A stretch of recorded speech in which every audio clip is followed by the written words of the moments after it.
আসসালামু আলাইকুম। বেলা 2:05 বাংলাদেশ বেতার রংপুর। স্থানীয় খবরে আমন্ত্রণ জানাচ্ছি তাহমিনা শিরিন। ত্রয়োদশ জাতীয় সংসদ নির্বাচনে রংপুর জেলার 6টি সংসদীয় আসনে যাচাই বাছাই কার্যক্রমের অংশ হিসেবে আজ সকালে রংপুর 5 আসনের মনোনয়নপত্র বাছাই করা হয়।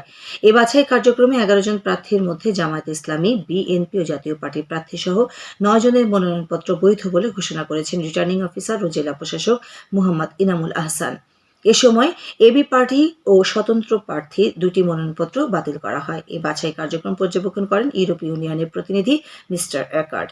বিকেলে একই স্থানে রংপুর 6 আসনের মনোনয়নপত্র বাছাই করা হবে। এদিকে আজ সকালে গাইবান্ধা 3, 4 ও 5 আসনের মনোনয়নপত্র বাছাই কার্যক্রমে গাইবান্ধা 3 আসনে 10 জন প্রার্থীর মধ্যে 3 জন প্রার্থীর মনোনয়নপত্র অবৈধ ঘোষণা করা হয়েছে। গাইবান্ধা 4 আসনে 6 জন প্রার্থীর মধ্যে 1 জন প্রার্থীর এবং গাইবান্ধা 5 আসনের 11 জন প্রার্থীর মধ্যে 4 জন প্রার্থীর মনোনয়নপত্র অবৈধ ঘোষণা করা হয়েছে। জেলা প্রশাসক ও জেলা রিটার্নিং অফিসার মাসুদুর রহমান মোল্লা এসব মনোনয়নপত্র যাচাই বাছাই করেন। এছাড়া জয়পুরহাট জেলা কালেক্টর সম্মেলন কক্ষে অনুষ্ঠিত মনোনয়নপত্র যাচাই বাছাই জয়পুরহাট 1 ও 2 আসনে 7টি মনোনয়নপত্র বাতিল ও 7টি বৈধ ঘোষণা করেছে জেলা রিটার্নিং অফিসার ও জেলা প্রশাসক আল মামুন মিয়া। রংপুরে আগ্নেয়াস্ত্র লাইসেন্স নবায়নের সময়সীমা আগামী 31শে জানুয়ারি পর্যন্ত 1 মাস বর্ধিত করা হয়েছে। লাইসেন্স নবায়নের এই সময়সীমা ছিল গত 31শে ডিসেম্বর পর্যন্ত। রংপুরে জেলা ম্যাজিস্ট্রেট মোহাম্মদ ইনামুল আহসান স্বাক্ষরিত এক অফিস আদেশে তথ্য জানানো হয়েছে। রংপুর মেট্রোপলিটন পুলিশের অভিযানে চোরাই মাল উদ্ধার সহ বিভিন্ন মামলায় 8 জন আসামি গ্রেপ্তার হয়েছে। বৈষম্য বিরোধী ছাত্র আন্দোলন সংক্রান্ত একাধিক মামলায় এজাহার নামীয় আসামি ও পলাতক আসামিদের গ্রেপ্তারে বিশেষ এই অভিযান পরিচালনা করা হয়। কুড়িগ্রামের রৌমারী উপজেলার সীমান্ত এলাকার চর ইটালুকান্দা গ্রাম থেকে উদ্ধার করা হয় 480 কেজি ভারতীয় জিরা আজ রৌমারী কাস্টমস অফিসে জমা করেছে বর্ডার গার্ড বাংলাদেশ বিজিবি। গোয়েন্দা তথ্যের ভিত্তিতে বিজিবির সাহেবের আলগা বিওপির একটি টহল দল গত সন্ধ্যায় মালিকবিহীন অবস্থায় এসব জিরা উদ্ধার করে। সরকারের অসামরিক খাতের কর্মরত সরকারি কর্মচারী এবং বোর্ডের তালিকাভুক্ত স্বায়ত্তশাসিত সংস্থার কর্মরত কর্মচারীদের সন্তানদের শিক্ষাবৃত্তি এবং সরকারি ও বোর্ডের তালিকাভুক্ত স্বায়ত্তশাসিত সংস্থার সকল গ্রেডের অক্ষম, অবসরপ্রাপ্ত ও মৃত কর্মচারীর সন্তানদের শিক্ষাবৃত্তির দরখাস্ত আহ্বান করেছে বাংলাদেশ কর্মচারী কল্যাণ বোর্ড। আবেদনকারীকে আবেদনের দাখিলের শর্ত ও নিয়মাবলী অনুসরণ করে eservice.bkkb.gov.bd এর মাধ্যমে যথাযথভাবে অনলাইনে আবেদন দাখিল করতে হবে। আবেদন করার শর্ত ও নিয়মাবলী বাংলাদেশ কর্মচারী কল্যাণ বোর্ডের ওয়েবসাইট www.bkkb.gov.bd থেকে সংগ্রহ করা যাবে। গত 1 জানুয়ারি থেকে শুরু হওয়া এই আবেদন আগামী 1 ফেব্রুয়ারি বিকেল 5টার মধ্যে দাখিলকৃত আবেদনসমূহ বিবেচনার জন্য গৃহীত হবে। রংপুর অঞ্চলে ঘন কুয়াশায় তীব্র শীত অনুভূত হচ্ছে। স্থানীয় আবহাওয়া অফিস জানিয়েছে আজ রংপুর বিভাগের কুড়িগ্রামের মৃদু শৈত্যপ্রবাহ হচ্ছে।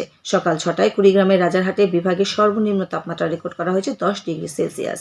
একই সময় লালমনিরহাটে 11 ডিগ্রি, গাইবান্ধায় 11.3 ডিগ্রি এবং রংপুরে 12.1 ডিগ্রি সেলসিয়াস সর্বনিম্ন তাপমাত্রা রেকর্ড করা হয়েছে। আগামী মঙ্গলবার পর্যন্ত রংপুর বিভাগে মাঝারি থেকে ঘন কুয়াশা এবং রাত ও দিনের তাপমাত্রা সামান্য কমতে পারে বলে আবহাওয়া অফিস পূর্বাভাস দিয়েছে। এদিকে আজ ভোর থেকে উত্তরের কনকনে হিমেল হাওয়া ও ঘন কুয়াশায় জয়পুরহাট জেলার উপর দিয়ে বইছে মৃদু শৈত্যপ্রবাহ। ফলে জয়পুরহাট ও এর আশেপাশের এলাকায় শীতের তীব্রতা বৃদ্ধি পেয়েছে। ঘন কুয়াশার কারণে আজ সড়কগুলোতে সকাল 9টা পর্যন্ত অধিকাংশ যানবাহনগুলোকে হেডলাইট জ্বালিয়ে চলাচল করতে দেখা গেছে।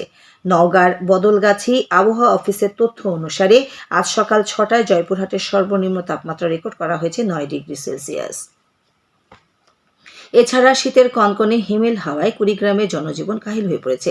প্রতিদিনই তাপমাত্রা কমতে থাকায় বেড়েছে শীতের তীব্রতা। শীতের তীব্রতায় কৃষি, শ্রমিক ও বিভিন্ন পেশার শ্রমজীবী মানুষগুলো বিপাকে পড়েছেন। জেলা প্রশাসক অন্নপূর্ণা দেবনাথ জানান, এ পর্যন্ত জেলার 9 উপজেলার জন্য সরকারি তহবিল থেকে 22,000 কম্বল বিতরণ করা হয়েছে। এছাড়া বিভিন্ন রাজনৈতিক ও সামাজিক সংগঠনের পক্ষ থেকে জেলার অসহায় শীতার্ত মানুষের মধ্যে পৃথকভাবে শীতবস্ত্র বিতরণ করা হচ্ছে। এখন শুনুন কৃষি সংবাদ। কুড়িগ্রামের রাজীবপুর উপজেলা চরাঞ্চলের চাষিরা এখন মাসকালাই উত্তোলনে ব্যস্ত সময় পার করছেন।